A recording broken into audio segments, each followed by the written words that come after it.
皇上还有，明军威武！皇上万岁！万岁！皇上万岁！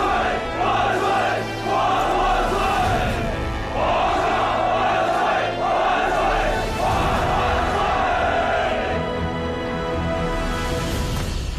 岁！3001主将，兵营指挥使朱高煦，请皇上示。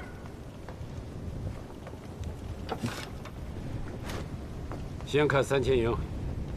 遵旨。明公。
多好的凳子，精铁干的。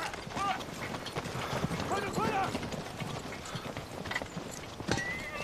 哎，瓦剌的兵全是木头的，这要是换成铁凳子，骑射有力，那可就不一样了。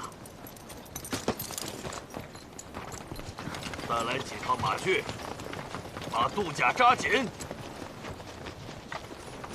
哎。 御酒你喝过吗？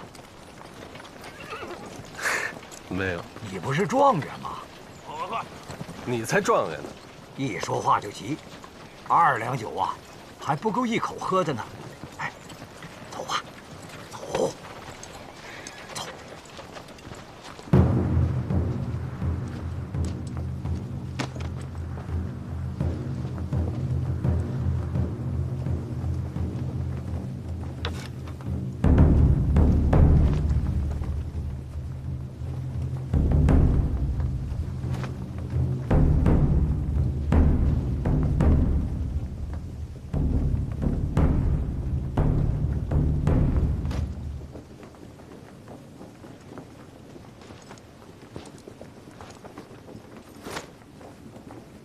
命鼓！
休息吧，风太大了，什么都看不见。滚！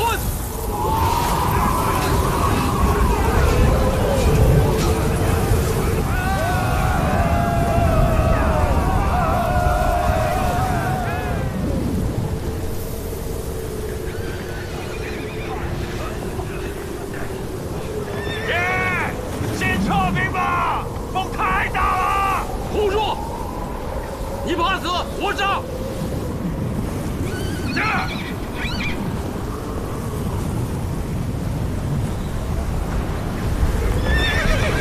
报！左翼骑兵回防！报！右翼骑兵回防！什么回防？就是他娘撤退！爷爷，让长毛兵撤回来吧。左右两翼骑兵都回防了，长毛兵很容易被他们吃掉。撤回来死得更快。你们去监斩两翼骑兵的主将，退后一步者死。是。是。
莫先生，太子请脉，结果如何？请详情告知。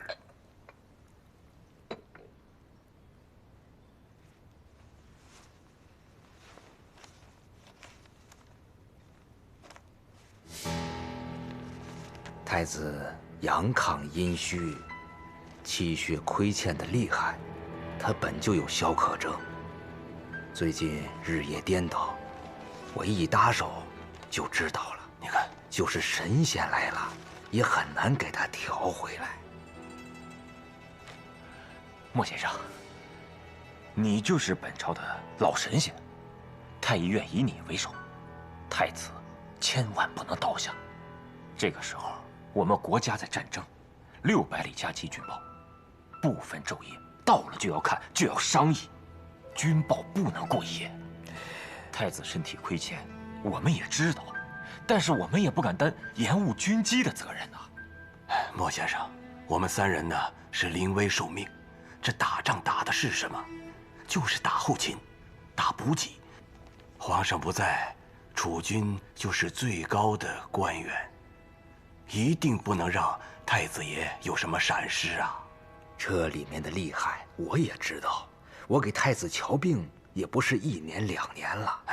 他现在已经不是药食能调理的，身体实则油尽灯枯。若是保养精神，还能再延些时日；若还是这般夙夜忧虑，大事就在眼前。哦，莫先生，这份脉案，请给我留下。不可，太医院给皇族近亲开的脉案药方，要第一时间呈给皇上。你们要用，自行抄写便是。我们代呈吧。这那边的雨下的也邪性，既然这么紧急，放在军报里呈给皇上也是一样。这不太好吧？我们3人还负着监国的责任，耽误不了。啊？请。我就一句话，尽一切力量调节太子的身体。可脉案药方，绝对不可以泄露外人。太子妃那里我们转告，这是国家大事，非同寻常啊！吃菜吃菜啊！哎，客官，你的菜来了。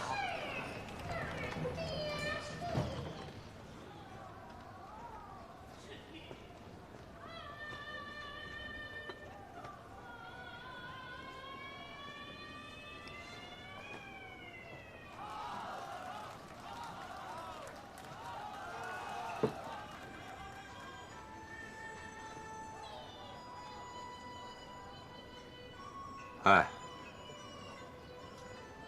为了太子健康，皇上打赢，我们喝一杯。你要是馋酒啊，你自己喝，别找出那么一大堆的借口来。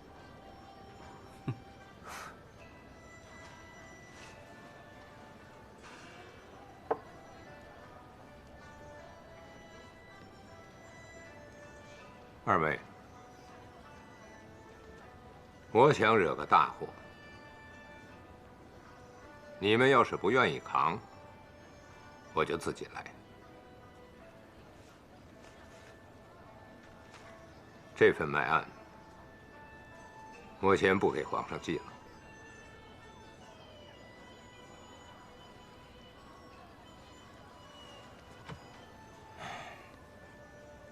我讲2个道理：眼下的战事，不要再给皇上添乱，知道了也无益。这是其一。其二，汉王和赵王是皇上的左右手，参与军机，递到御前的一切文书，他们都能看到。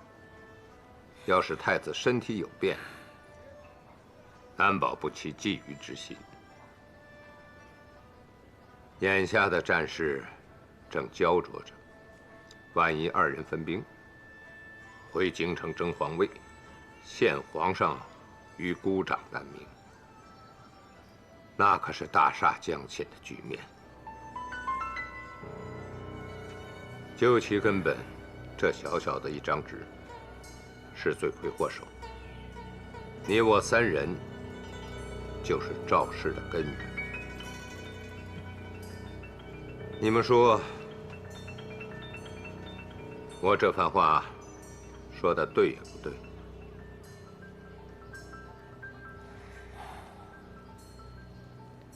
这其中的利害关系，这其中的利害关系是你自己推断的。要我说，皇上阵前易主可能性会更大，他会立汉王为储君。依皇上好勇斗狠的性子，他不会让汉王、赵王离他而去，更不会把位子立即传给太孙。那岂不是又复制了一遍靖难之役吗？你这是乱政呀，世奇！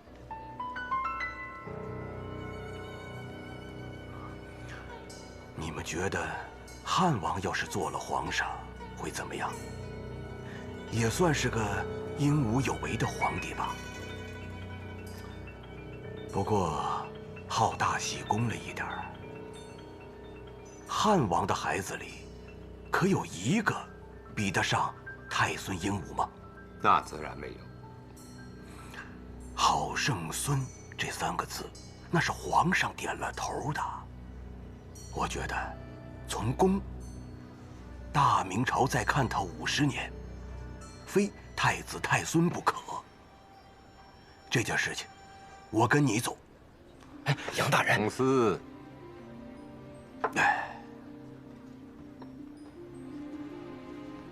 咱们关起门来说话。你我三人都是铁杆的太子党。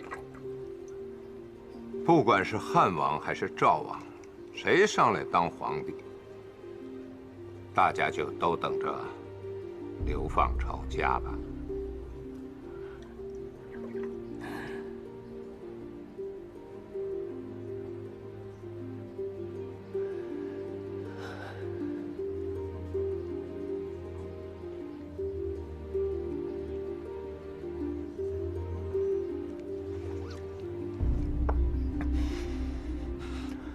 将来历史上要记我们3个人乱政。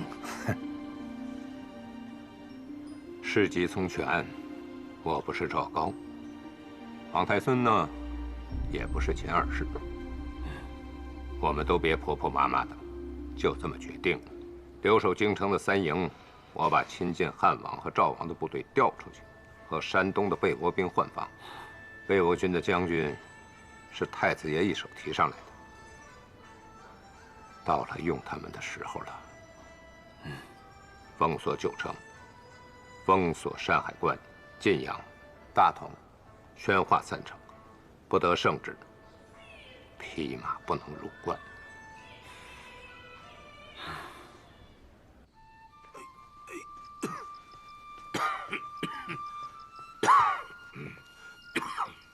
你坐好了，吃药了啊。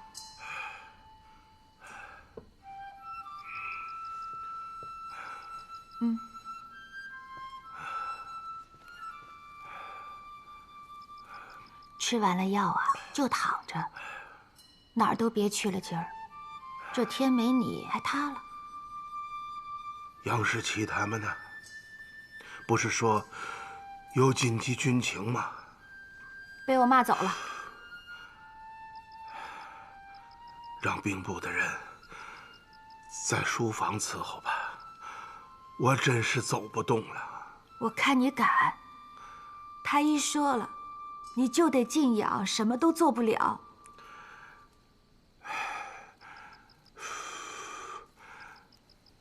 儿子在人家手里头，误了事还了得呀！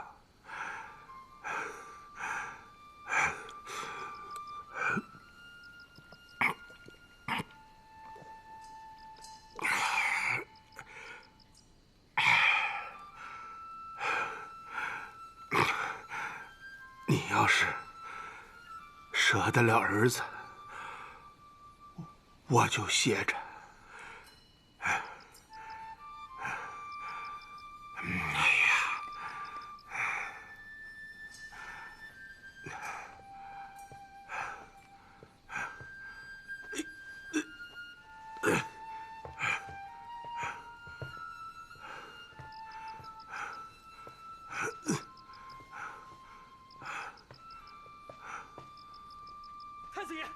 600里加急军报。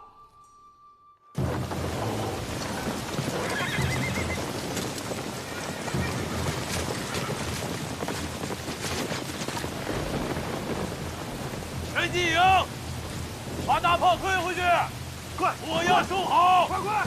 后面的雨更大，快点！快！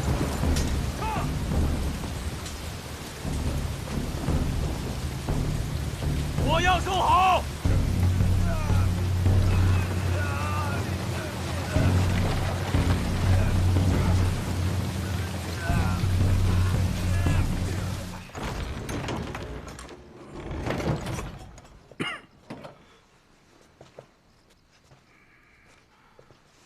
太子爷，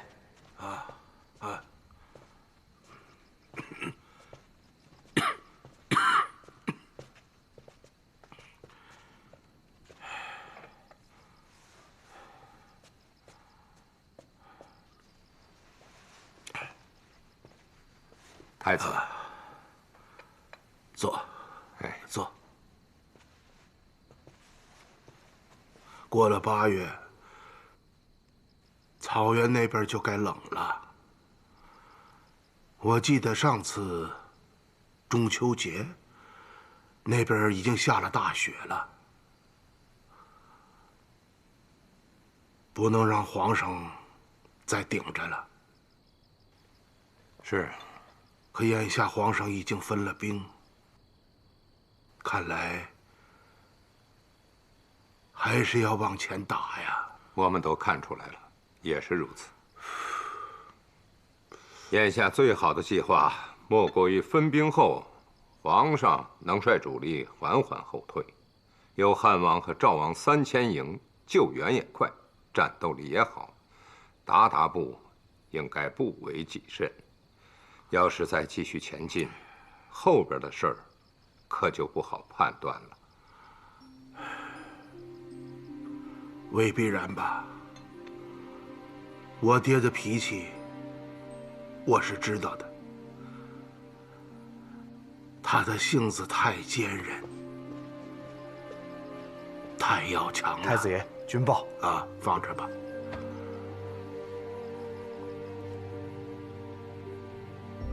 现在想让他退，难呐。这，你们还有什么别的办法没有啊？我们再增兵。对，再增兵。现在的问题是，天气不和，是士气军心不振，不是兵力不够。再上多少兵，也斗不过老天。靖难那年，皇上带兵打到济南，准备从运河走水路，直扑南京。大军上了船，可谁想到，一连10几日啊，一丝风都没有，船在水上只能靠人划，一天也就走个5、6里。可是皇上呢，谁的劝都不听。他说了，且走且有风，若是不走，一世也无风。你们看看他固执到什么份上。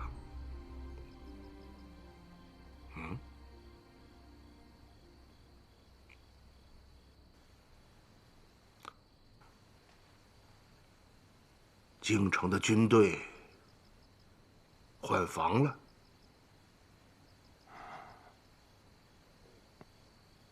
谁把山东的被倭兵调过来了？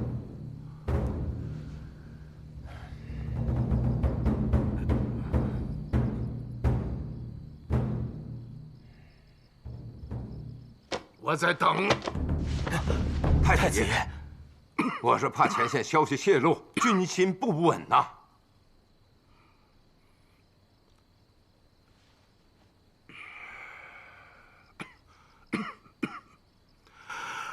山海关、晋阳、大同、北京4地同时换防，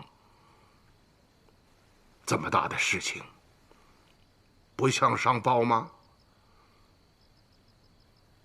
别人会怎么想？要关起门来做皇上？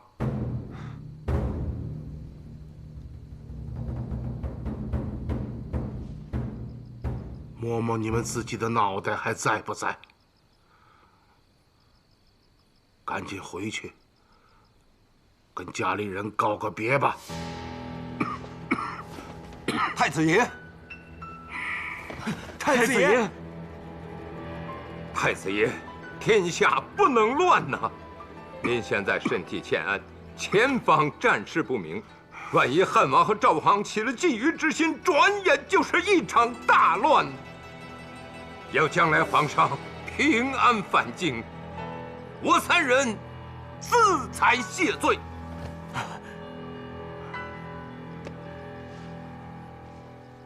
太子爷，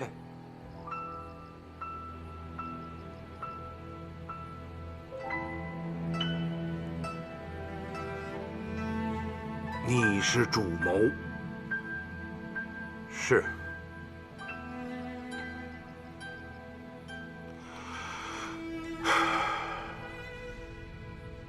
难道说，前方的战况就真的糟到这个地步了吗？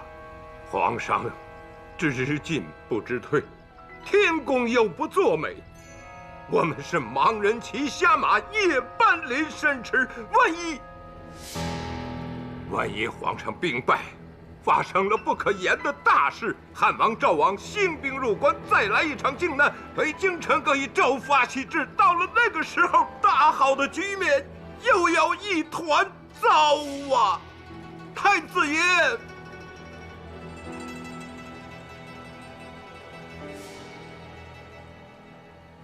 四弟同时换房的消息，有没有传到皇上的耳朵里？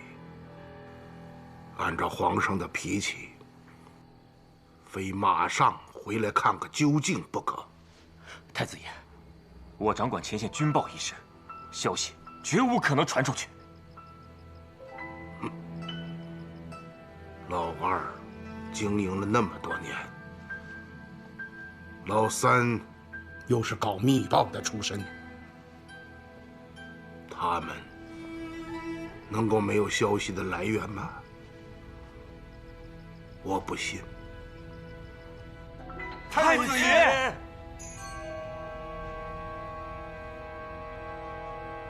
太子爷，太子爷，你们回去吧，我再想想还有什么办法。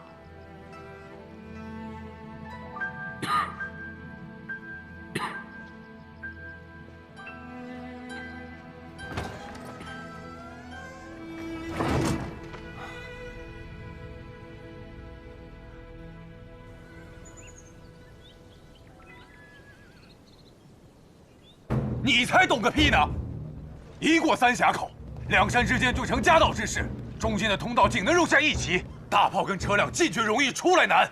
鞑靼跟瓦剌在山上布了3万兵力，可以以一敌百，所以这条路根本行不通。小子，你跟谁说话呢？跟谁啊？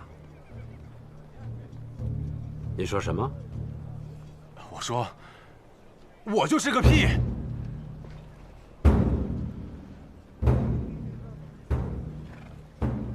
只要过了三峡口，就到了老三说的鞑靼大营了。这2座山一定要拿下来。我要绕道走的话，这场仗不知道打到什么时候。啊，9月份天降大雪，那时候行军可就没那么方便了。爹，我和老三各分兵10万，用骑兵挑衅，诱他主力出来，再用大炮和火铳阻拦他骑兵的速度。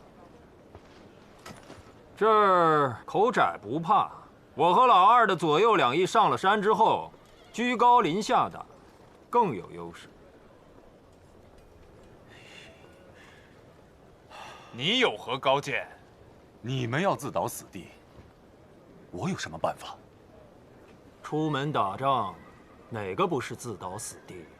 啊，三叔，之前有人口口声声说这场仗6月份就能打完，现在已经8月份了，整个战争的进程还未过半，这狂话是谁说的？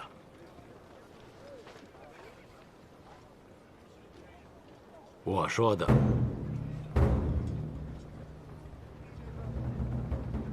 说呀，继续说呀！我就是想知道，为何我军的推进速度如此之慢？今年降雨早，克鲁伦河发水，我们的骑兵和大炮施展不开。没有大炮，没有火铳，就打不了仗了吗？这是明军的战法，战法是死的，人是活的。再说了，战法应该根据局势而定。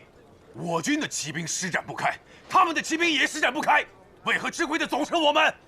小子，打仗这事儿哪有这么容易的呀？啊，现在就是得苦战，熬下去。这不叫苦战，这叫蠢。呼兰呼什温这一战，我左右2翼大军没有占到一点便宜，大大的3万军队从容撤走，我们不过是占了一座空营。还有，4月12日、4月19日，我大军紧追不舍，在沃南河畔连输2场，两军相持不下足足4个月，我军一步未进。我后方补给叫阿鲁台搅和的一个乱七八糟，没有补给，我军将士小伤致残，你还不是皇帝呢！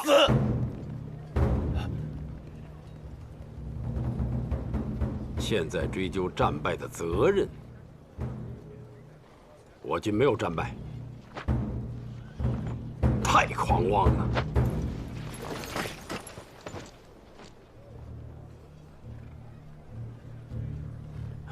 这次是我第5次在长城外用兵了。这次难呐，因为关外这些部族知道咱们是要决战，联合起来了。好啊，我还怕东一摊西一摊，打了就跑，耗时日久。现在我们遇到这点难题，是天气造成的，不是指挥失误。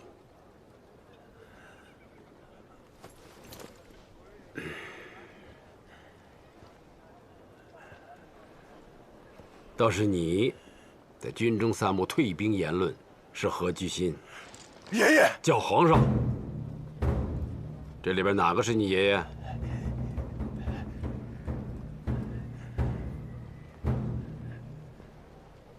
攻三峡口，你当先锋。输了回来，我先斩你。去吧。领兵。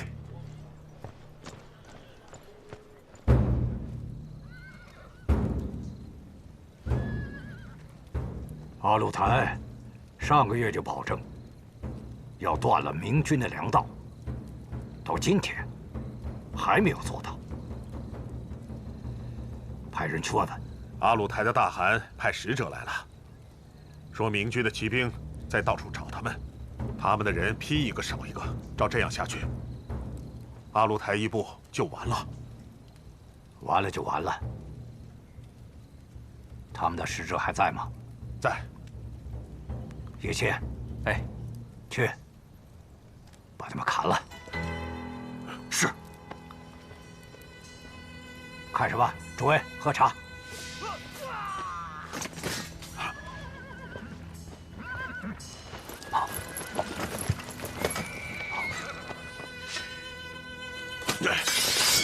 马哈木，你这个混血的杂种，你怎么可以杀害阿鲁台的使者？是。胆子！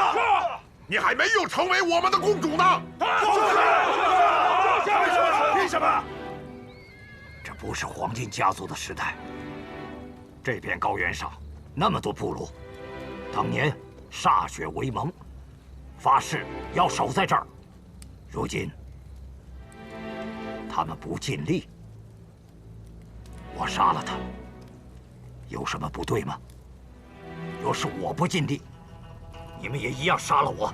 我们只推选你指挥打仗，不是让你想杀谁就杀谁。对呀，你杀人！凭什么杀人？照这样下去，仗还没打完，在这里木棉的尸骨就会堆得像山一样。那你们就去投降吧。你们去吧，去吧，去吧。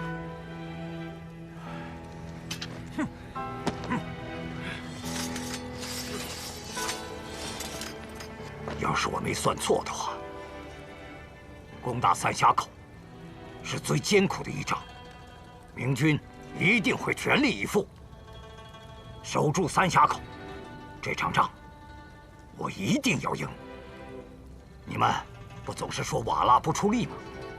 三峡口前军的部队全用瓦剌骑兵，你们遏制住中间的道路，主力潜伏在明军左右两翼。只要我耗尽明军的士气，我们一路压上，彻底击溃。他们号称精兵60万，我看也不过30万有余。得失成败，在此一战。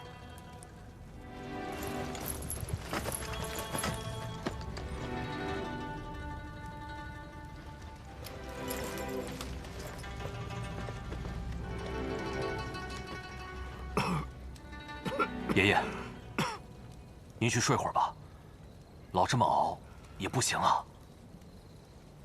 攻打三峡口，你就不要参加了。我留1万主力给你，万一我们败了呢？你过沃南河，继续往西走。只要一下雪，明军就不追了。给瓦剌保留血脉。爷爷，咱们会输吗？你应该问，会赢吗？想赢，我们死绝了也做不到。他口口声声要50年的和平，我们也想要，可打不疼他，就没法和平。叶谦，不要上战场，给瓦剌保留血脉。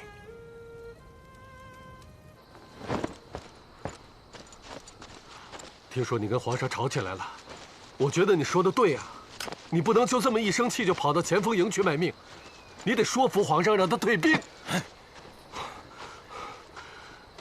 三峡口绝对是马哈木为明军选好的战场，我们不能靠武力硬攻，用兵打仗知进也得知退。皇上现在一生气，让人牵着鼻子走。他现在谁的话都听不进去。也许只有我死在三峡口，他才会知道退兵是最好的选择。闪开！出发！你不要走，不要走啊！马哈木已经把我们的办法学回来了，他会死守三峡口，拖垮我们。你要说服他，说服他。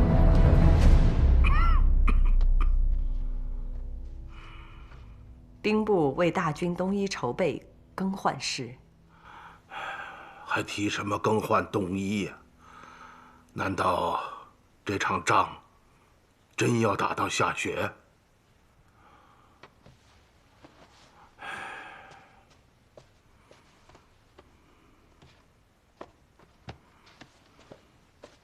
他们已经连着上了4分折子，无论如何不能再留中了。我知道，不必看了，真是愁死人呐！东夷要是送上去，按照皇上的脾气，就得打到明年夏天。国家的钱支撑不住啊！既然战事不利，那就应该早一点撤退。其实完全可以不用顾及皇上的心情，就直说也无妨。不利？怎么不利呀？你听谁说的？太子爷，我帮您代笔批折子，就光这1个月的时间，从全国各地调过来的风寒散、金疮膏，少说也有好几百车。如果说战事顺利的话，你闭嘴！我是真的身体不好，又不愿意求别人，才让你来代笔的。你记住，这里的事，出了这个门，就都要忘记。要是传出去，都会惹祸。记住，知道的不说，不知道的不问。明白。哎，老二、老三家那2个不放过我，专100个点子打听。这要是碰到胡善祥，还能帮我抵挡几句。赶上那位孙小姐，那闷嘴葫芦一个不开腔，横竖都得我自己受着。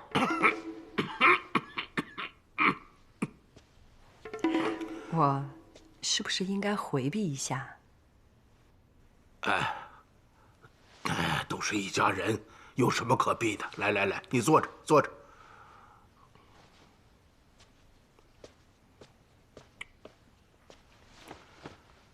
你说吧，让我帮你什么忙？他们说呀，是要打听前线的状况，还说兵部和内阁都调到太子府去了，这太子府啊成了小朝廷了，这颠三倒四的。我今儿跟他们说规矩，明儿说规矩，那总有说不下去的一天啊。我不是教过你吗？啊，你就跟他们说，要想知道国家的军机大事，直接张嘴要求，不行让他们直接来问我，看他们谁敢接话，反了他们了。他们要是下一次再来，就会敢了。他们想要知道的就是太子爷您的健康。太医院人多嘴杂，想要保密也很难。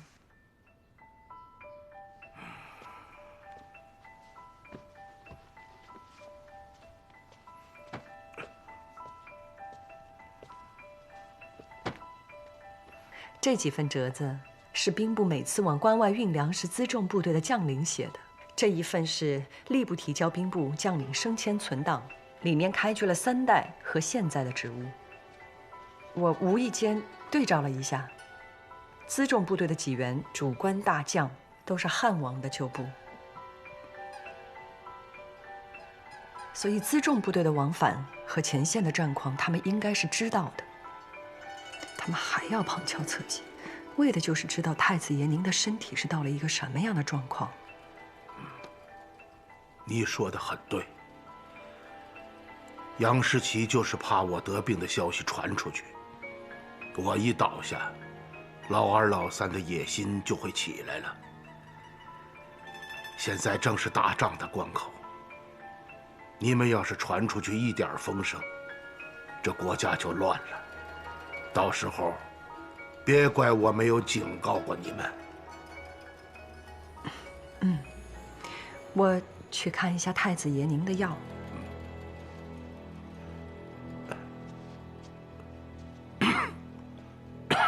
太医说了，要你养神。你万一有个闪失，那国家乱不乱我不管。我和儿子先被你坑了，你为了我们俩，也得听太医的话呀。我要是不为了你和儿子，我何必在这儿拼命呢？儿子在前面拼，我在后边顶着。篱笆扎得紧，野狗才进不来。稍有疏忽，就会大乱。而且，现在国家的精锐全都在关外，要出事，就不是小事。这些国家的机密，你知道了，更会害怕。行了，我心里有数啊，你别问了。太子府那么多文员抄手，你怎么不用啊？你知道哪个是老二的人呐？哦，太孙嫔学我签字学得很像，嘴又紧。毕竟都是一家人嘛。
皇上，让先锋部队撤回来吧，这么打下去，会耗死人的。怕死吗？太孙在先锋部队里，只有战死的朱家人没有逃回来的。五军营压上！五军营重金压上！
太孙，太孙，太孙，太孙，太孙。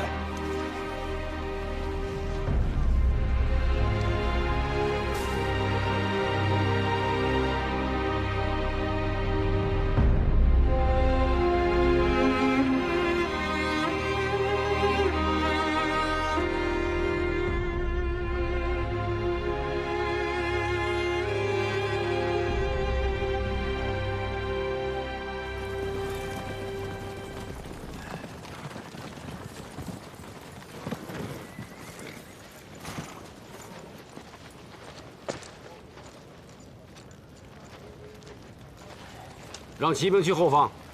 崔自重，老大猪脑子，在这时候不往上上。叫3进营明天备战，左右两翼分开，30里外扎营，以免被合围。是。那小子呢？谁呀？太孙。啊，他受了点轻伤，在他自己帐篷。爹，先吃口饭吧。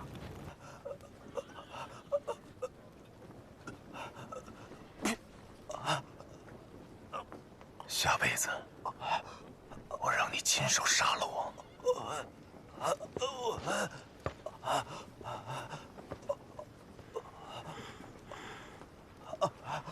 上哪儿了？啊？有剑，碍事吗？还能握刀。别的地方呢？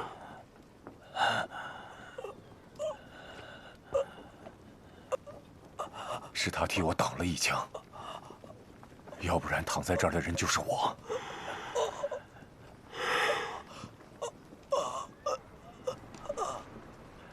爷爷，算了，回中军大营伺候吧，别在先锋营了。爷爷，下雪了！下雪了！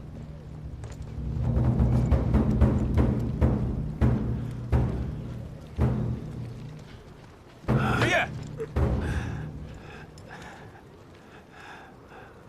不妨事，一直在晕。不妨事。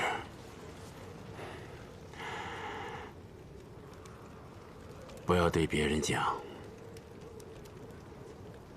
知道了。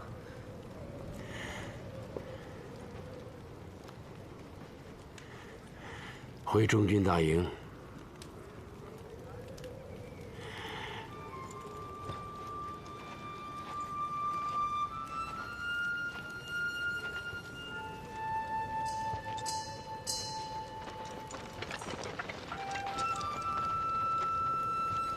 别再说退兵的事了，爷爷不会输的。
姐姐，这我可对不住你了，我是无量树。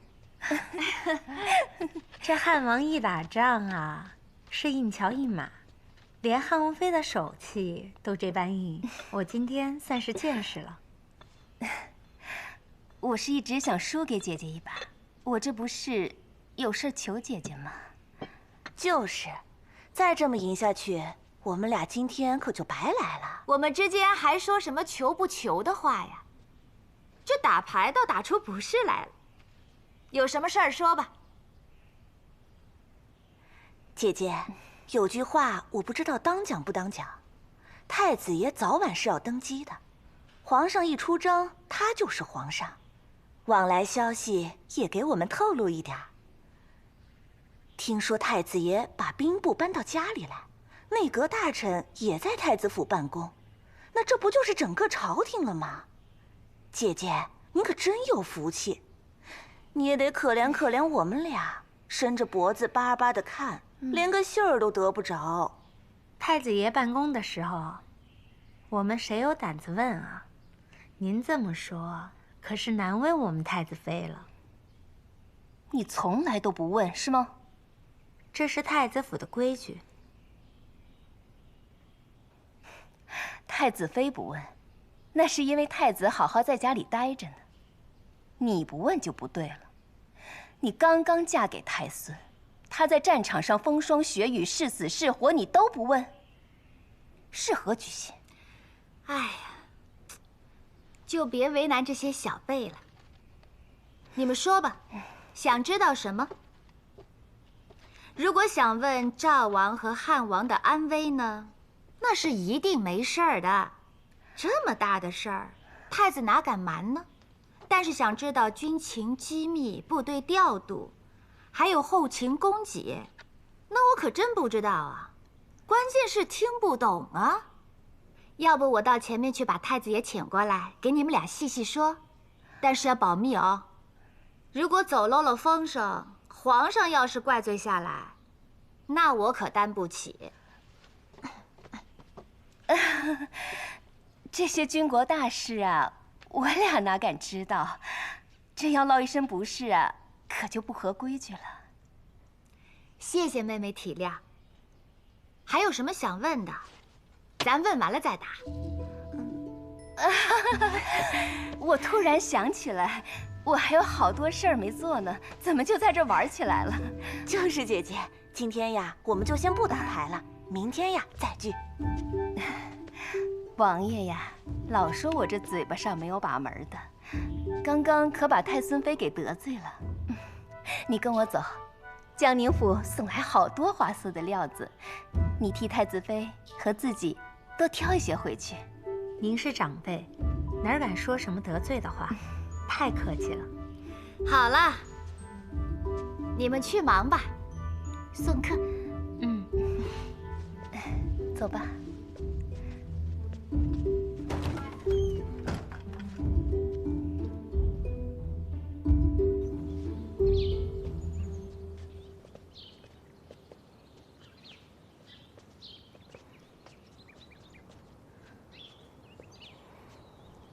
晚上到府里来。汉王进宫的时候，不是说过，到了要用你的时候，你不许推脱。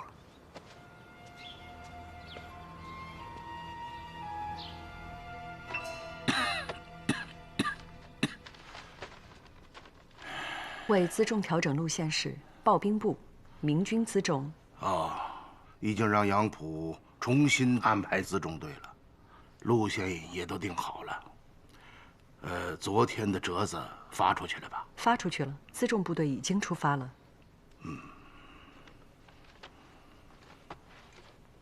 为清剿阿鲁台残部事。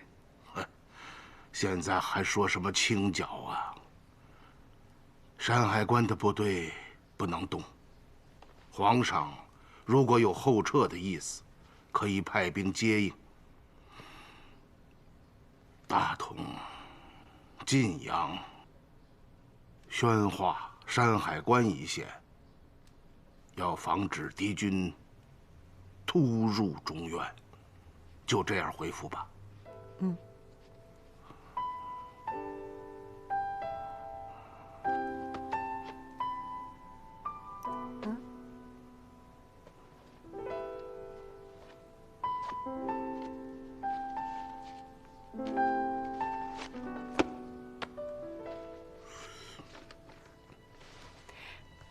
大孙写信回来了。哦，他还长着手啊，还知道写封家书，念。父亲大人台下，儿朱瞻基3拜，并问候母亲安好。你跟他说，他娘天天骂他，出去快1年了，连封信都不写。来，我军征战，此时已入绝地，四野冰雪，路滑难行。敌军虽伤亡甚重，犹自袭扰不休。皇上不听后撤之言，仍寻机决战。眩晕之症日渐严重，颇为忧心。愿父亲大人多以家国大义晓之，营中诸将相对叹息，束手无策。此事切主切主。而朱瞻基寇上。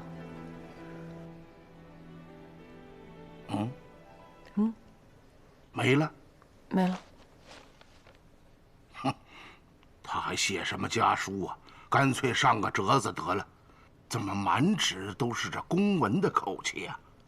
这孩子，哎，你再找找，再找找，再找找啊，看看那，再看看，找找，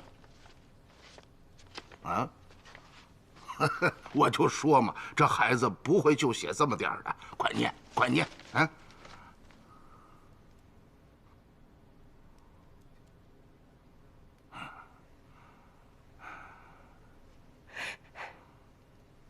怎么了？怎么了？你别吓唬我呀！我一个朋友死了。什么朋友啊？一个固执的朋友。你别骗我，是不是军队上的事啊？若为我借着送你家书的机会，给你写信，你心死了。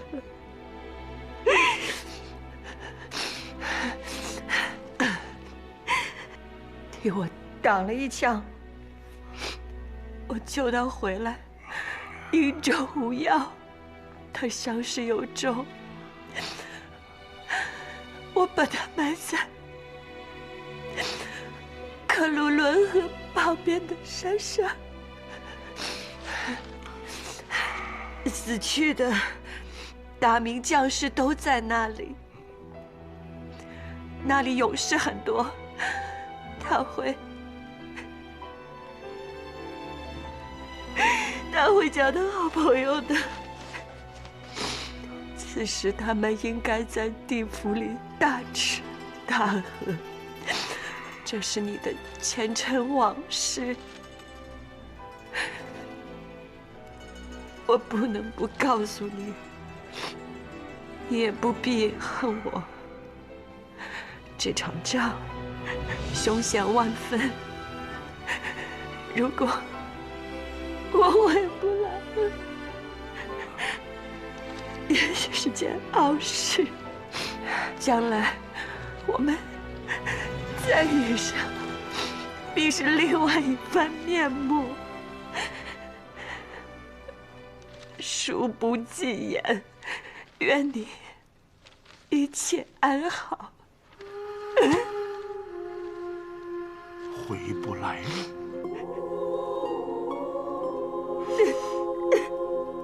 回不来了。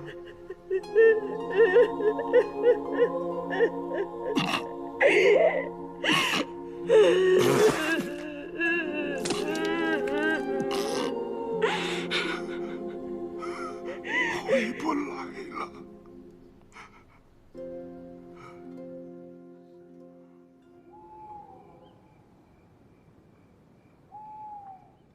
今儿喊你过来，怎的还跟我推三阻四的，装什么好人家呢？我住在太子府，太子府不是好人家吗？太子身体好不好？很好。太医院有人告诉我，宫里最好的几个医正都搬到内宫里面去住了，以备日夜为太子请脉。他到底病到什么程度，都需要日夜请脉？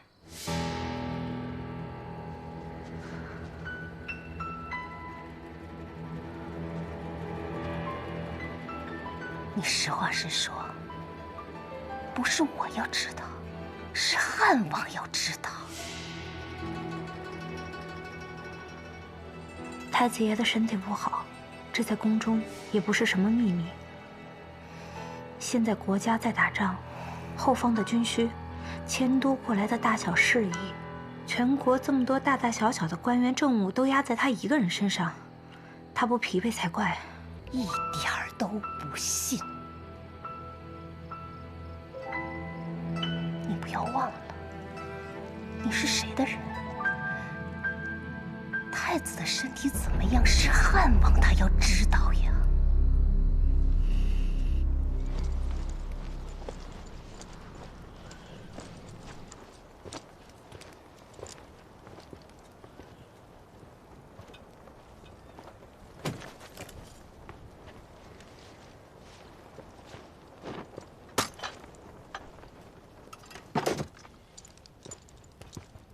哎，先出去。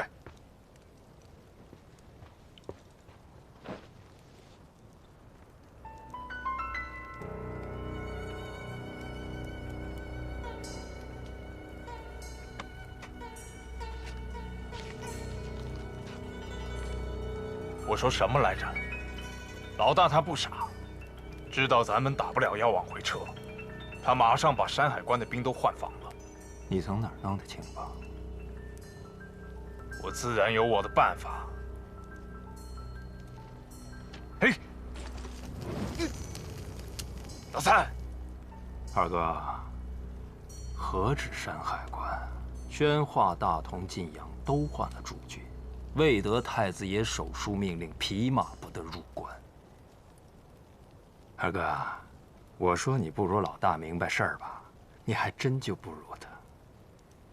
你拿着这些情报想干嘛？他摆明要造反。他敢吗？皇上率领全国的精锐，眨眼的功夫回去就灭了他。他这是在提防你呢，怕你私自带兵挥师入关。监国嘛，帮皇上看家有什么不对？调换个军队算个屁呀！就你有渠道搞到后方的情报，皇上的锦衣卫是吃干饭的，我是吃干饭的。王爷让我问你，你跟他说，你呀得罪我了。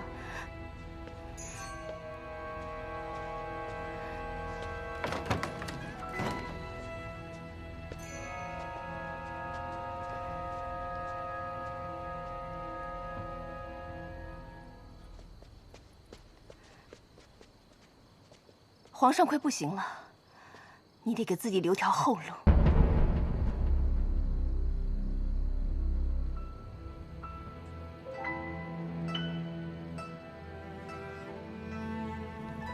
二哥，你给我透个底，你到底是怎么想的？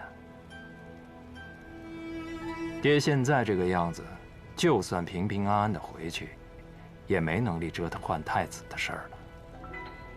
他把朱瞻基那小子带在身边，明摆着就是跟大家说，要扶太孙上来。我再送你一条情报。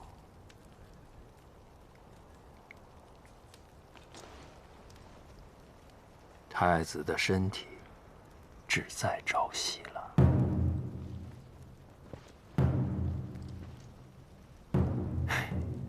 别老派娘们儿去打听，他们能打听出来什么？真心对你好的还是你弟弟。老三，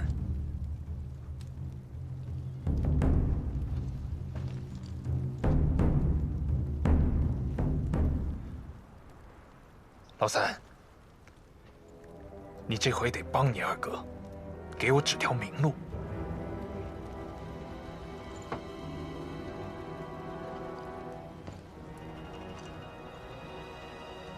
你要是看不上你二哥，你自己上也行。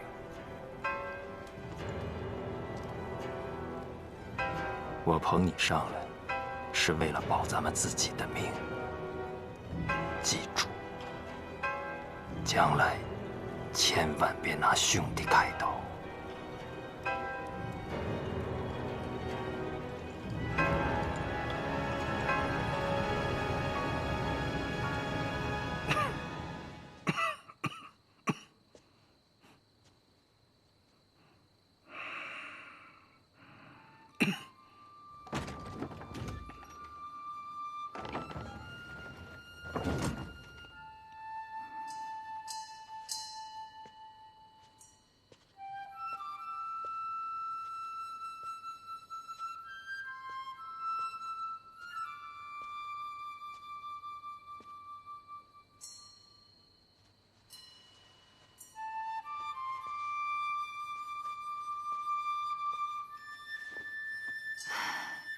太医说啊，太子这份脉案呢，心血枯竭，不能再做一点公务了。我就跟太医说，皇上在打仗，保太子啊，就是保朝廷。太医答应再用点药，给他吊命。我现在就在想，这个詹基是不是应该把他叫回来？我现在没什么主意。要是我能替他死就好。我觉得这个时候，太孙应该回来。太子爷的身体要真有个三长两短，我们三个怎么向皇上交代，怎么向太孙交代？我也是这么想。可是现在皇上打仗打得那么苦，把詹基叫回来，皇上怎么想啊？其他的人都怎么想啊？哦，太子的命是命，皇上的命就不是命。我也跟太子说了，他也不同意，他要替儿子争面子。太子爷病重，朝野上下还没有人知道。那我们是不是应该先派人送军报去给太孙和皇上那儿呢？他的家书里不是说，希望太子爷能够想办法力荐皇上停战撤军，这不就是一个好理由吗？这样好啊。嗯。可是太子他要是不同意怎么办呢？我做太子爷的继室不久，但是他的秉性，我还是知道一些的。他向来国事有限，如果他已经不能起床办事，那他一定无论如何都会想着先让皇帝知道。万一，我是说万一，皇上的身体也不好呢。这个时候，太孙就应该尽快回来。皇上真有不测。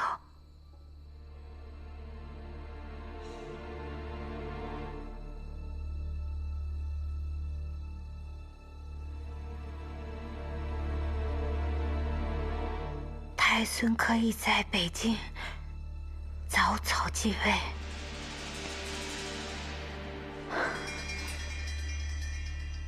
这是你能操心的事儿？后宫妇人和内奸不得干政，犯者斩。这是太祖爷刻在铁碑上，立在宫门外的。太子爷一生谨慎，如果让他听见，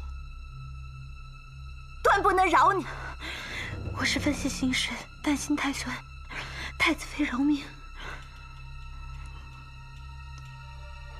全国精锐部队都在关外，这个时候你让詹基回来当皇上，你想再来一次靖难之役吗？这话千万不能再说了。太子爷这辈子谨慎守城，怎么就来了一个胆大妄为、满口胡沁的太孙妃？要让外人听见，我们全家被你害死了！我是情急之下，太子妃恕罪。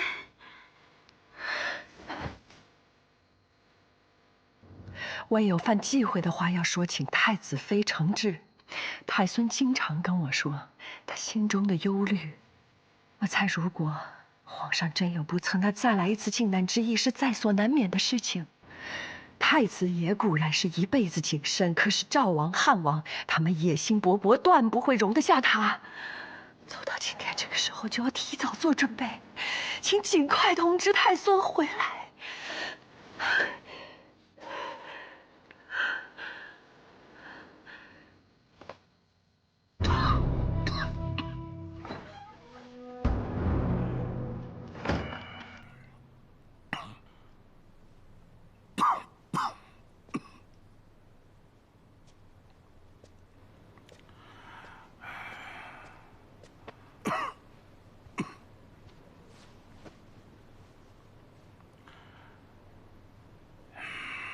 太医说呀，身体好着呢。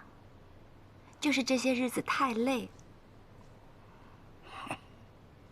好好休息，别再办事儿，将养些日子就好了啊。多久？多久啊？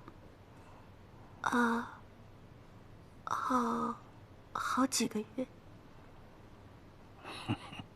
我是问，我的命还有多久？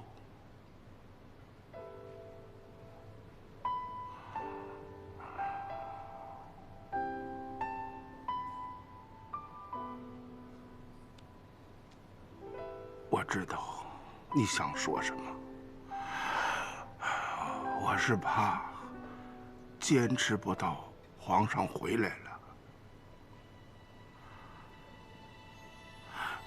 快，给儿子写信。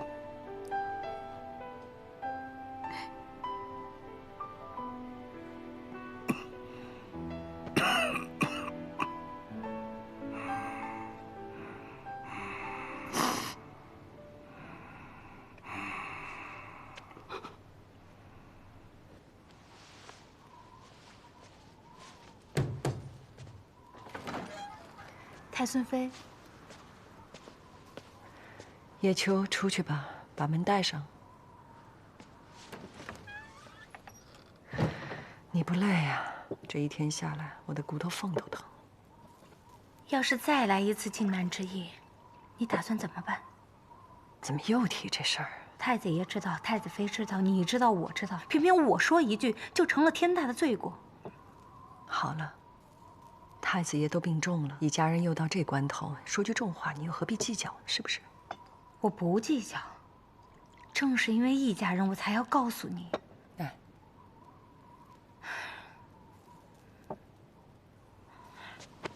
皇上病重是真的，他回不来了。谁告诉你的？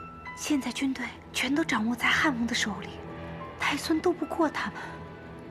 我们今天坐在这里，就是引颈等死。姐姐，你到底打算怎么办？我和太孙的承诺在先，太子爷待我也不跑。我不想逃，我也不会逃。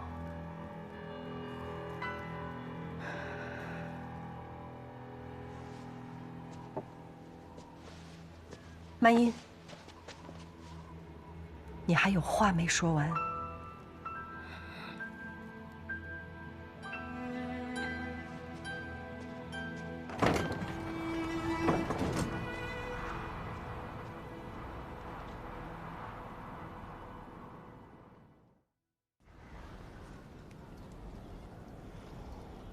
现在两军相持，时间太久了。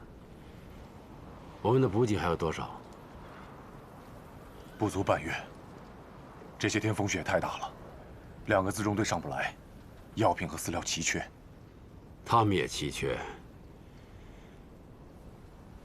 主要是马哈木这个贼头，学了我大明的兵法，竟然把2大营犄角相对，瓦剌部居中策应。他把地形优势发挥到了极致。他们现在就跟王八一样，躲在壳里不出来。可是下雪养弓实在是太难。可惜炮兵太远，要不然可以用炮击他出来交战。只要他肯出营，我和老二的骑兵再血战一场，就能把他的士气打垮。炮是有轮子的。呵呵呵，我活了这么多年，刚听说炮是有轮子的。赵王说的未必不是个好主意。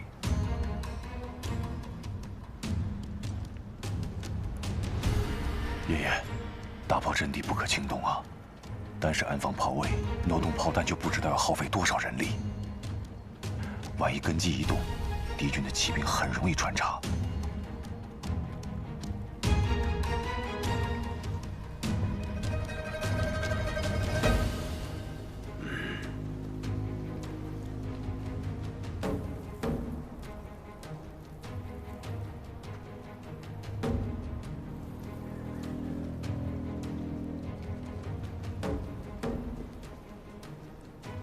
那就动，趁着晚上风雪大，红衣大炮向前移动1000步。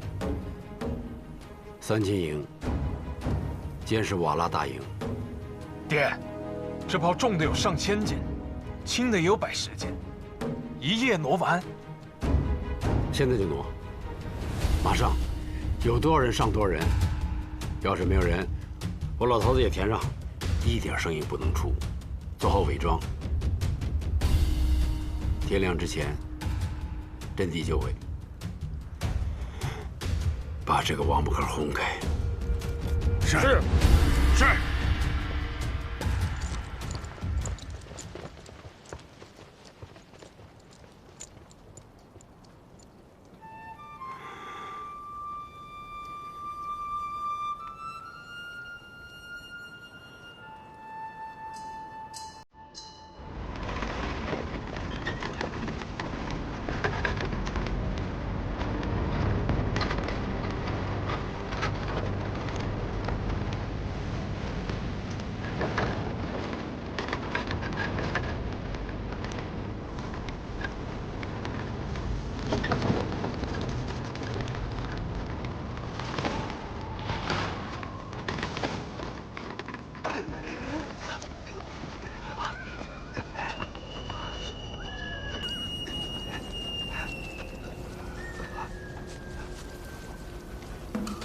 爷爷，咱们回帐篷，这儿不是瓦剌大营，鞑靼人胆子小的像个兔子。兔子有什么好怕的？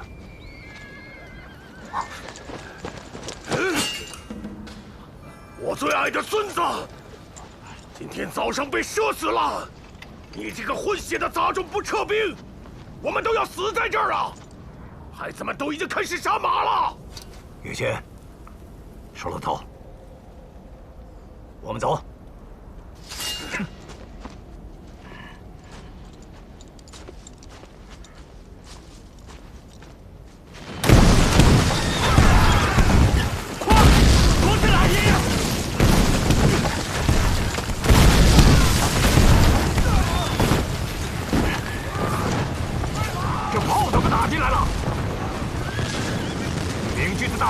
前移了，众军各部，没有命令，不许出战。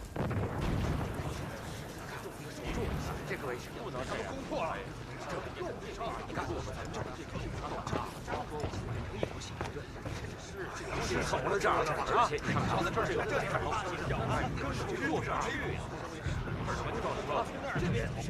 这怎么办？不上，到时候我们这里士兵怎么办？吃什么喝什么？皇上，瓦剌军往山上退，拒不出战。皇上，瓦剌军往山上退，拒不出战。是吗？皇上，瓦剌军往山上退，拒不出战。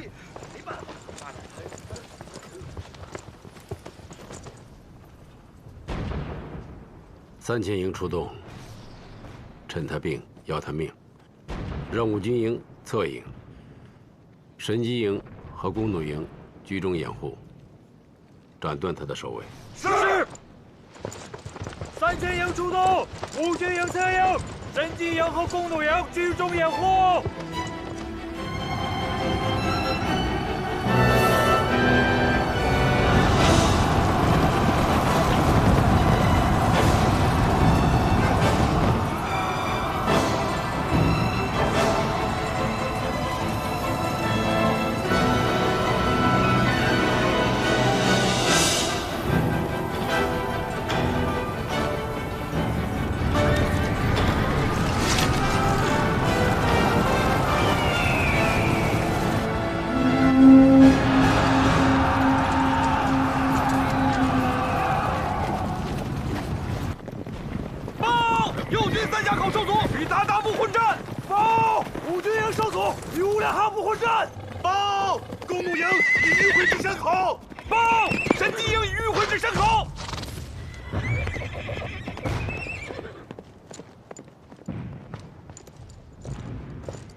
让汉王的军队击破鞑靼，红衣大炮阵地再向前1000步。不可！皇上，大炮阵地白天不能轻动，敌所据我皆在此。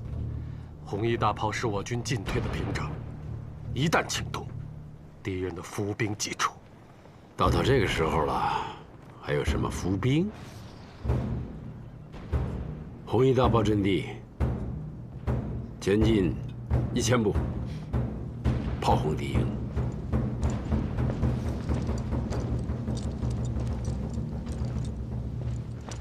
皇上，马哈木熟知我军，一旦发现，那就让他以卵击石。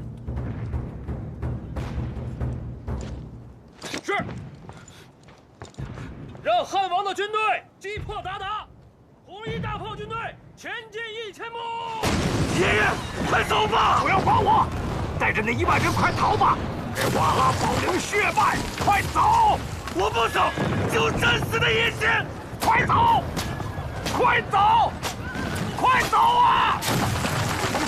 对手太狠毒了，我们的士气被打垮了，我们坚持不了多久了。爷爷，快逃吧！给瓦剌保留血脉！快走！爷爷！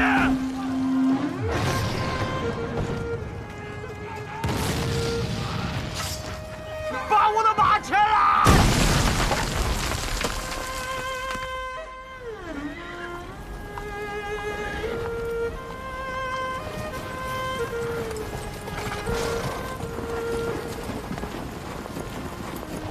将军，明军前移，红衣大炮的阵地动了。将军，明军前移，红衣大炮的阵地动了。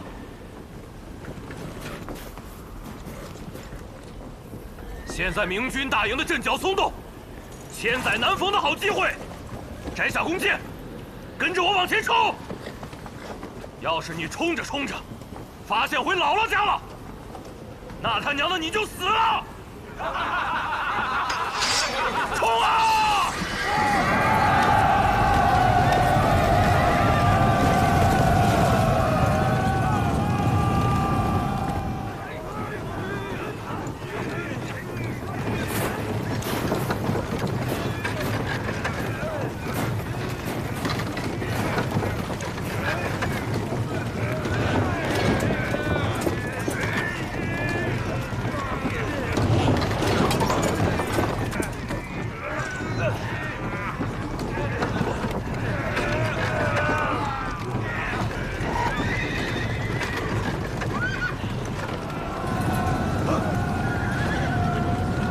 不好！义军来了！义军来了！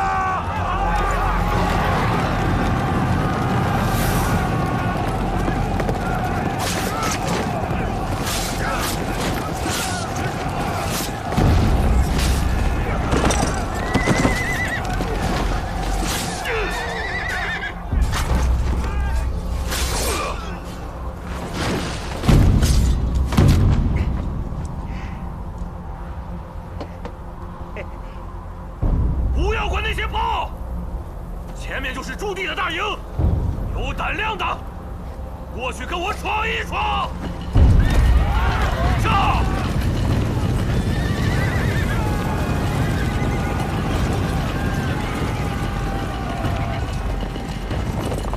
皇上，一支瓦剌兵船撤到我们后方，冲散炮队，杀进来了。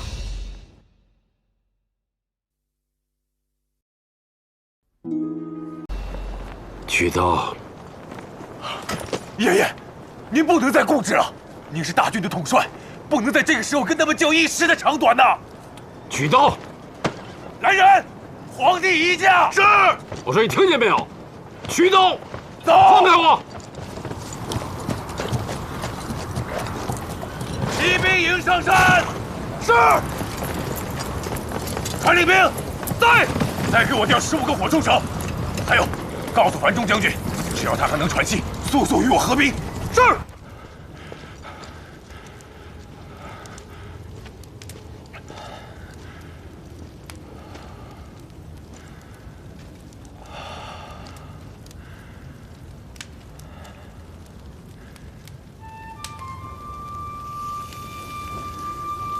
皇上，等樊中将军击破敌军，就会过来与我们合营。红衣大炮阵地是不是已经丢了？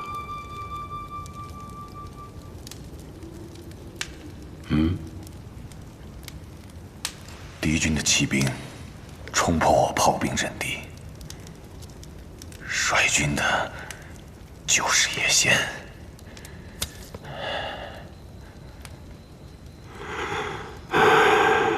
我知道，把他们先给杀了，把他们杀了。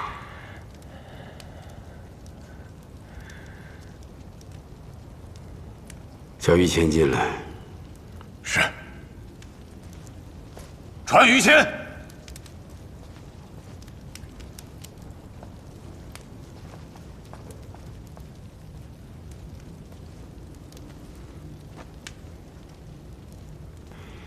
依着你看，马哈木下一步会攻哪里？马哈木会死守山口，野仙的军队会不停地派兵追击我们。大炮阵地既失，左右两军和皇上的中军会被瓦剌骑兵断开。现在就是撤，一时间也撤不下去。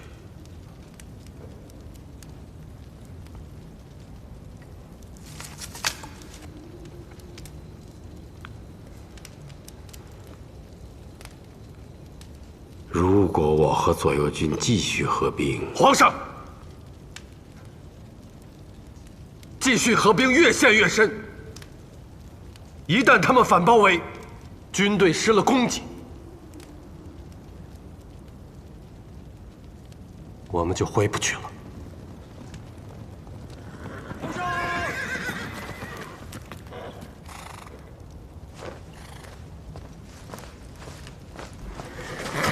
皇上！皇上！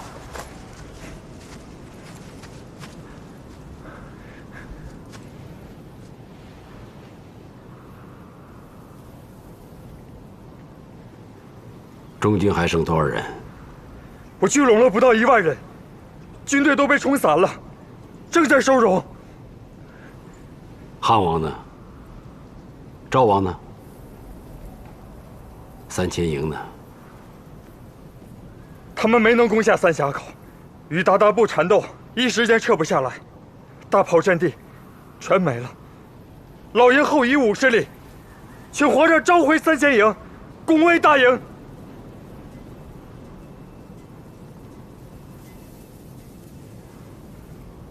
不能合营，可能会被反包围。左右两翼被切断，那合营怕来不及了。收容军队，重整兵马，还有机会能赢，太阳不能退。告诉3千营，不得后退半步，全力攻敌。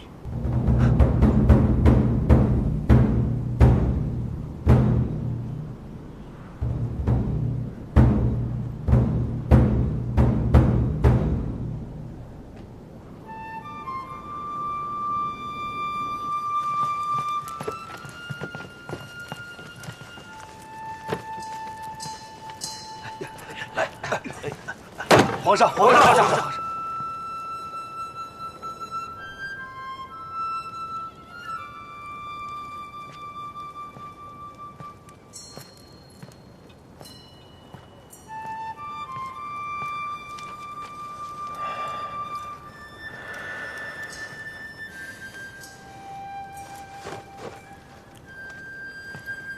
皇上，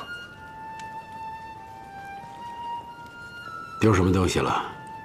回皇上话，丢了一些来往的奏折、地图、沙盘，还有一些士兵的花名册。金银细软倒是一点没丢。来，坐吧。是。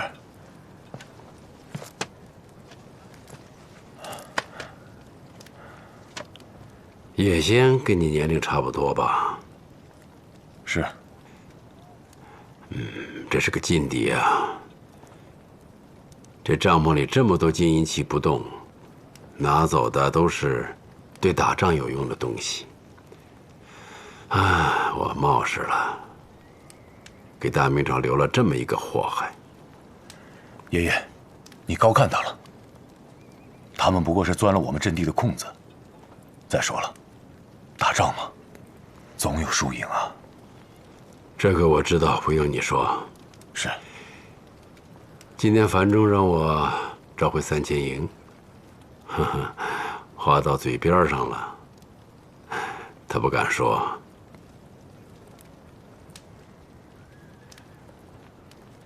你也不敢说。爷爷是大军的统帅，我该说的话，之前都说过了。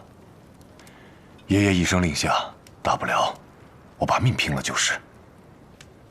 樊中也做此想。那就好。爷爷，您先歇着，我去巡营，安顿完毕，我再回来。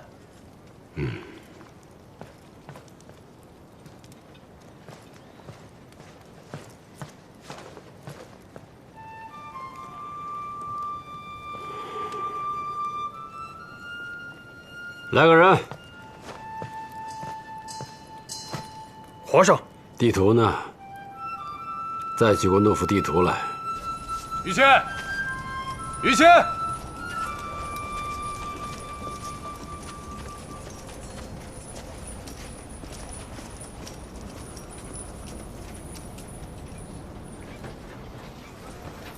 今天这个局面，谁都不想看见。你也深知皇上的脾气。我现在急需扳回一点战局，好劝皇上退兵。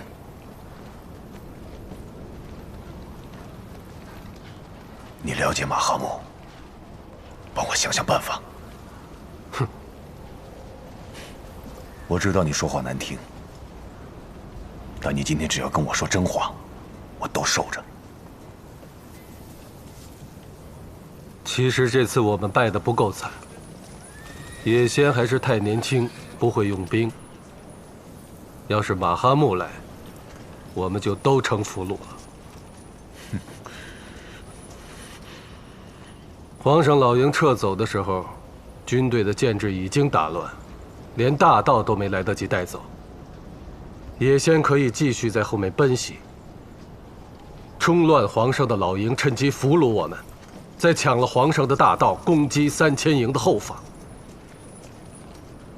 军心一乱，溃败千里，这个局面就不好收拾了。你在卖弄什么聪明？我没有卖弄聪明，我担心下一次带兵来突击老营的就是马哈木，他是不会犯错的。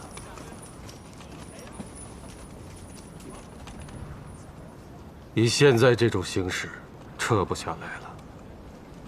马哈木会借助地形处处接机，我们能不能走到山海关都难讲。现在红衣大炮被野仙毁了，大营和左右2翼被切断。我要是马哈木，再僵持几天，就可以全面反攻了。现在不是谈论怎么打赢的事情。战机早就错过了，兵家算兵，多算胜少算。太孙应该赶紧护送皇上回京，军队不要撤，留下来和马哈木周旋，这样才能保住根本。否则，60万大军有去无回，皇上失陷在战争之地。那才是百死莫赎的大错。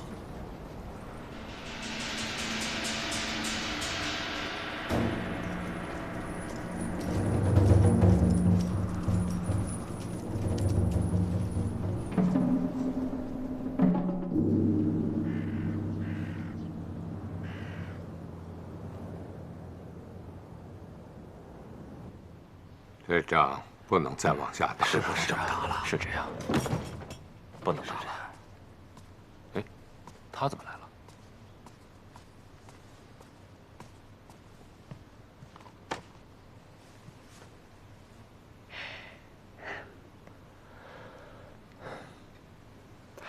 太医说，太子爷现在的症状需要静养，每天有半个时辰，我可以和他说几句话。如果三位大人不介意的话，我会把太子爷的批复和他的意思，还有你们的想法居中传递。这也是无奈之举，还请三位大人莫怪。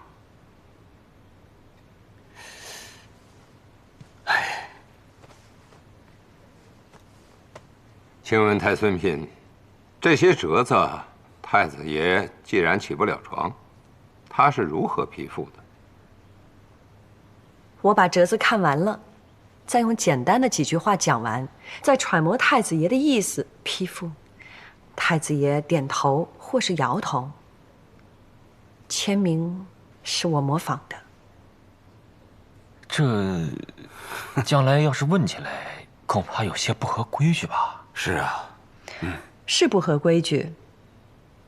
现在国难当头，如果三位大人想要做事合规矩，那就应该带着6部官员马上去草原上找皇上。这，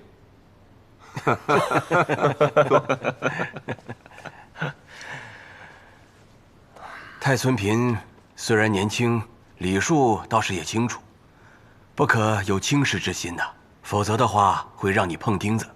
是，恕罪恕罪。辎重粮战，太子爷想要选在榆木川，蒙语是乌珠穆沁，这个地方离辎重营最近，地势高又开阔，往前可以俯瞰敌军行止，骑兵也利于展开，攻守皆备。马上通知户部，在榆木川设营。从山海关和北京驻防的被窝兵选2万精锐，去榆木川接应皇上，镇守辎重。你去办吧。是。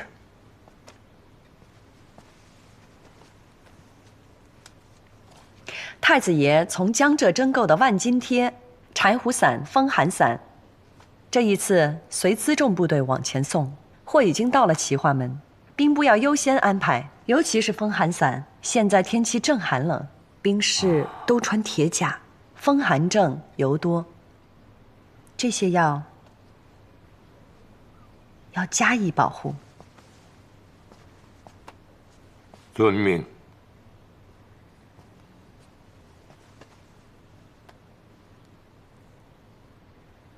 太子爷的病情奏报皇上了吗？自那日太子妃叮嘱后，我们就写了密折军报给了皇上，底本还在，我这就取来请太孙嫔看。密报我不方便看，不过皇上还没有回复，奇怪得很。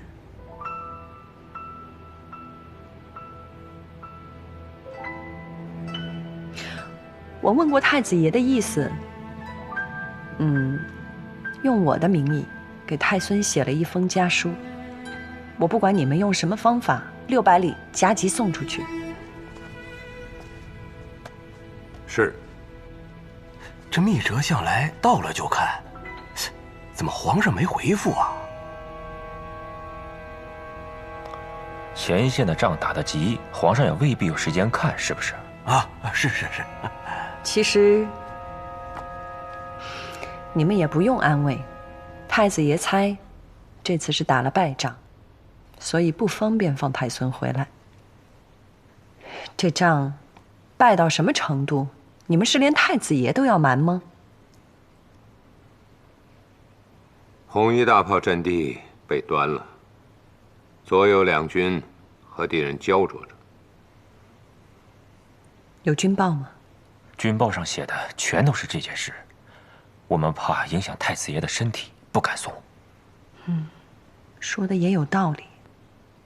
那我就先选些闲话说给太子听，你们把军报先给我，我等太子爷精神头好点儿，缓缓地说给他。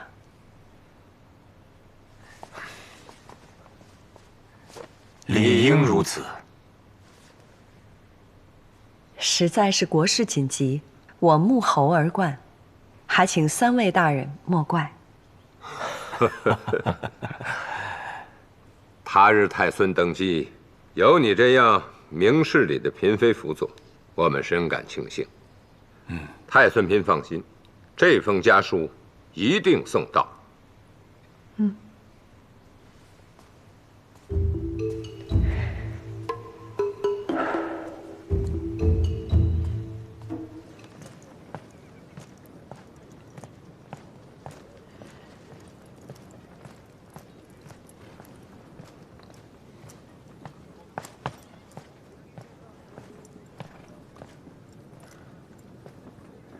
皇上，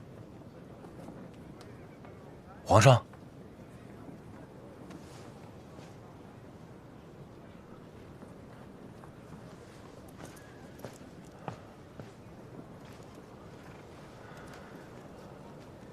爷爷，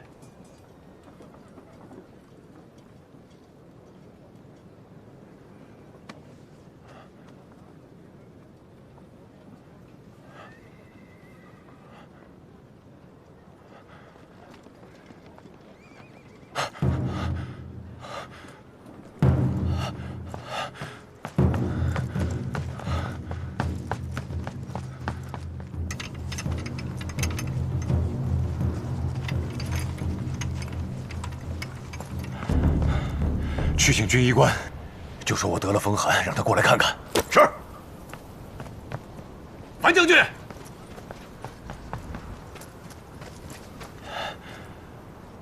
皇上龙体欠安，未经你我许可，不得让任何人进出大帐。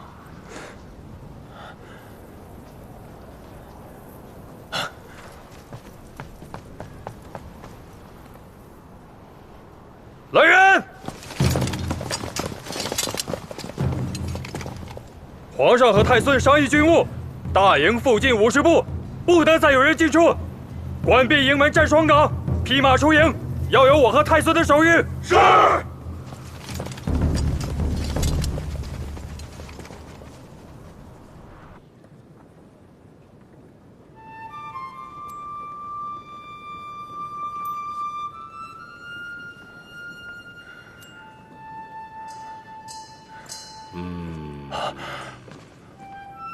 爷爷，爷爷，是我。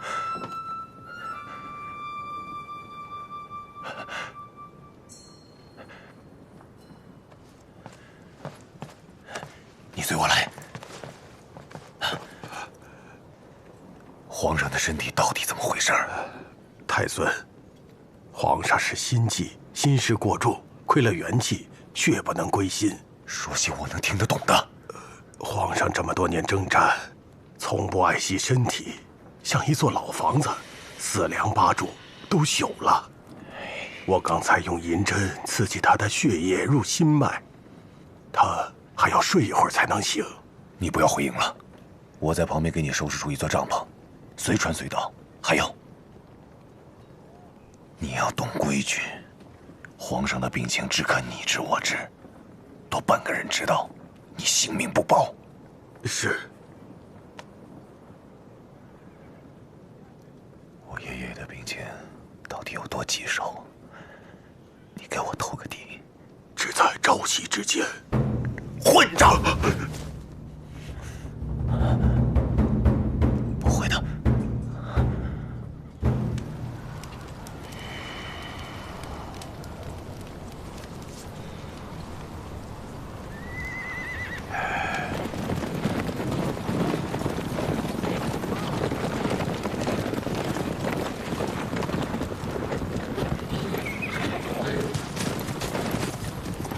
老二，你的兵怎么都在这儿躺尸啊？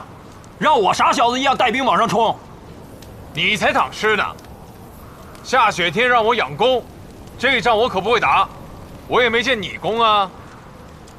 老头子不让我们撤，就这么大雪天的跟人家死扛。一起去大营，把我的马牵过来。挑50个能打的跟着我。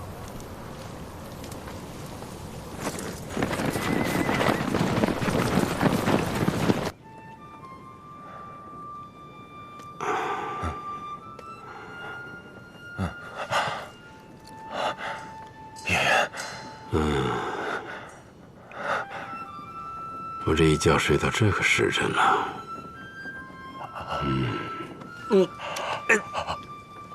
爷爷，爷爷快躺下。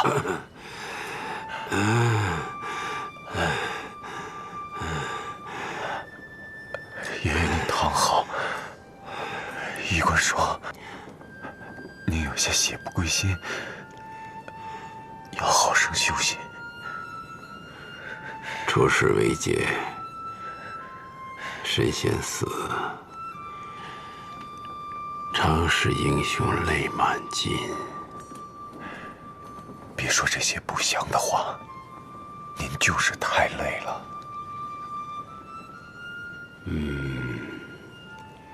这下面有个折子，你拿去看看。是。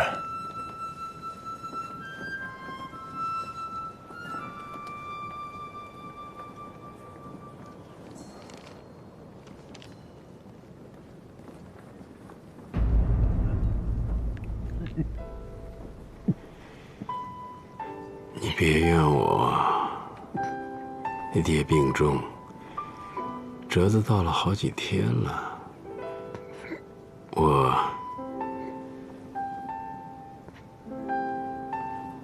我也舍不得你走。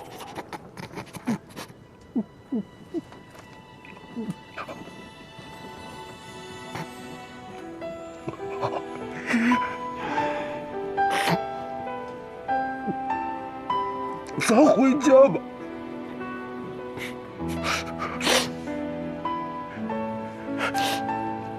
这仗，孙儿将来替您打。您回北京好好养身体，我留下来报这一箭之仇。别怨我，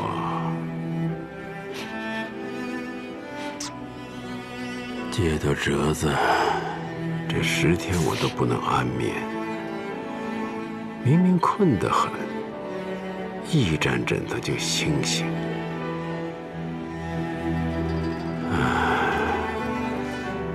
我自己知道自己的身体。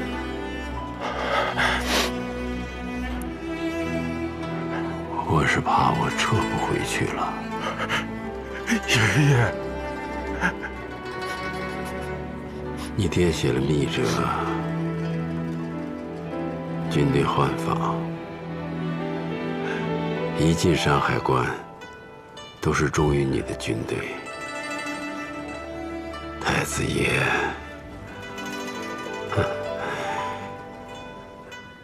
头角峥嵘，也不是凡人呐。爷爷，我爹对您绝对没有半点儿心。咱们现在就回家。啊！只要爷爷在，我爹在，天下没有难事。怕是难。我不知道你2叔、3叔会怎么做。我怀里还一份折子，你拿出来。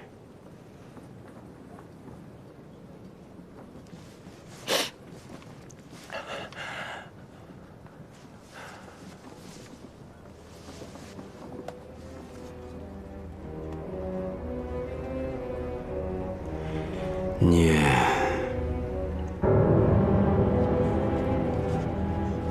臣姚广孝推察大明之国运，上奏御前，推演黄道12宫，为百年3巨变，辛丑年一变，飞龙在天，太子俱亡，刀斧江山于陛下。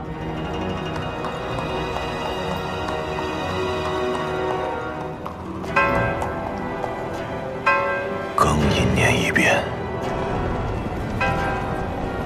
战于野，血色玄黄。诸兄弟争于时，见血尽忠。甲午年又一变，白龙鱼服9年，亢龙有悔，堕于地，又见血尽忠。仇杀无尽无期。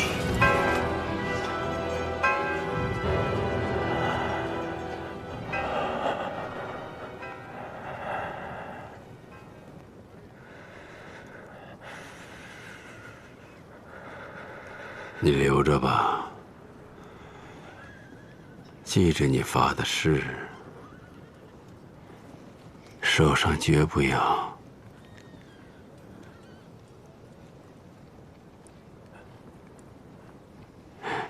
沾朱家人的血。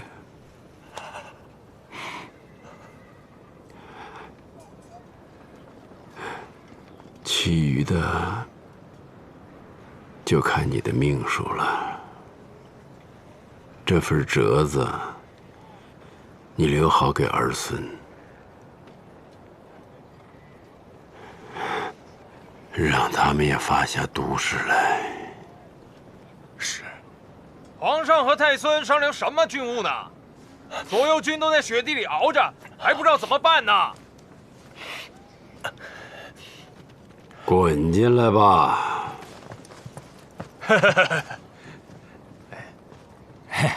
爹，我们主要看你们商量好了没有。有事儿，我和老二再出去。左右翼军队怎么攻到现在，连个山都拿不下来，还有脸嚷嚷？爹，雪地养弓实在是强人所难啊！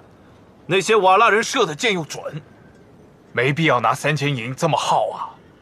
等雪一停，我马上带队上去把他们给灭了。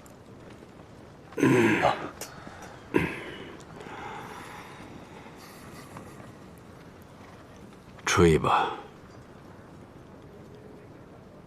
给你们10天，攻得下来就攻，攻不下来就撤到榆木川。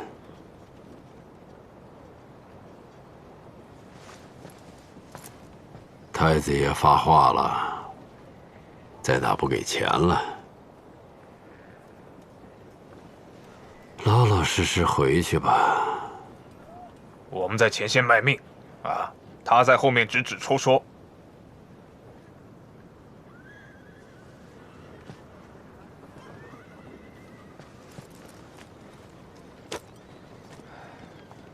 天好，一起骑马出去走走。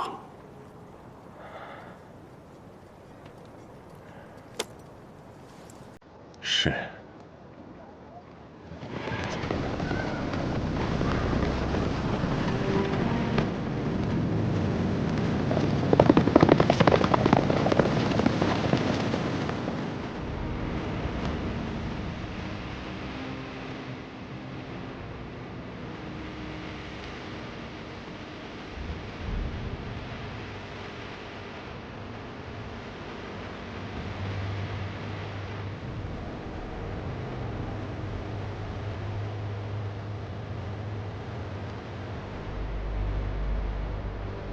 你们说，天尽头那座山是哪里？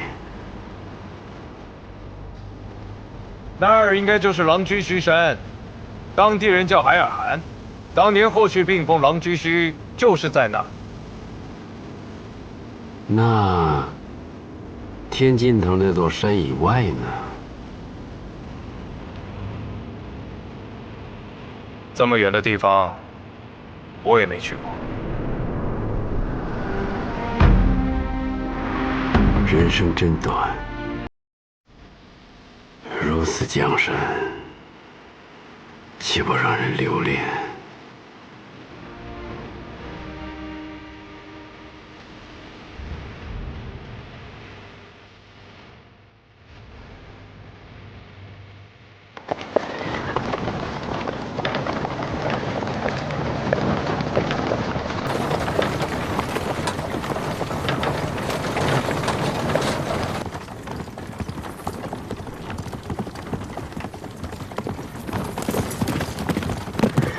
杨大人，等你好久了。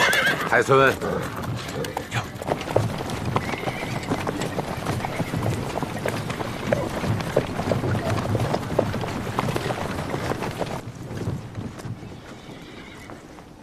奏禀皇上，杨大人到了。再等等，皇上醒了宣你。啊。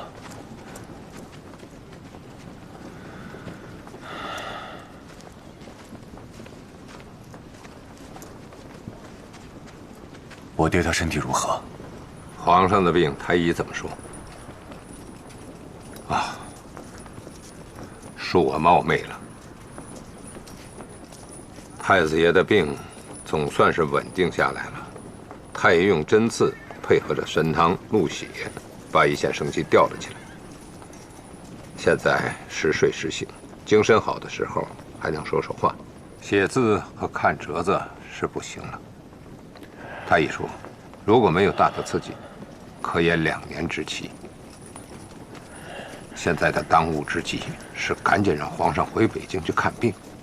这儿的药物和医官都不是最好的，万一有个闪失，我劝过他很多次，他都不听。哎呀，汉王和赵王的3000营、5军营撤下来就晚了。我知道。我这次带了2万备货兵，大将是太子府出来的，我已经和他谈过，可效死命。皇上召见杨阁老。哦。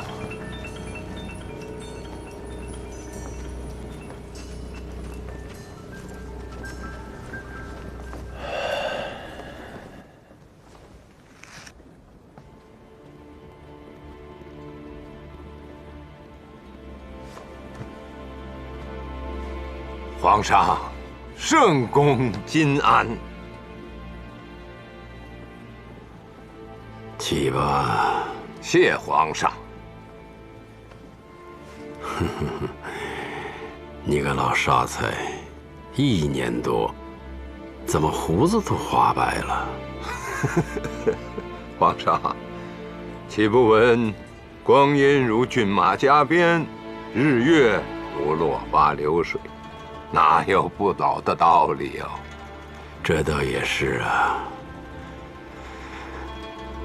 那日我低头一算，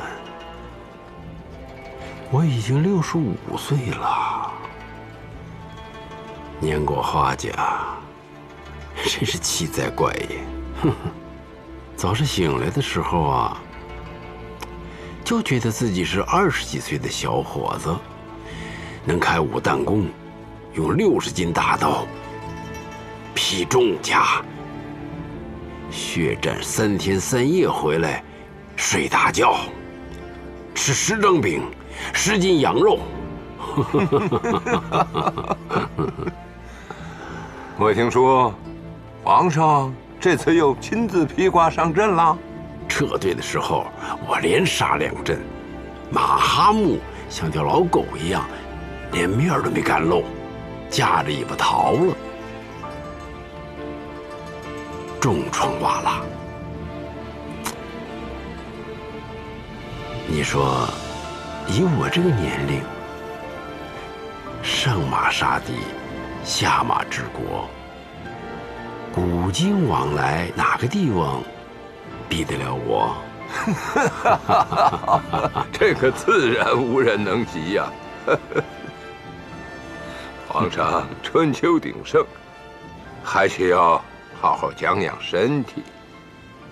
底下的儿孙都长成了，风霜雪雨也要分给别人一些。唉，回不去了。走到帐篷门口就没力气了。一动就晕，如利刃刺心。医官说我是风前烛，雨里灯，雨里灯。这次叫你来，有大事托付。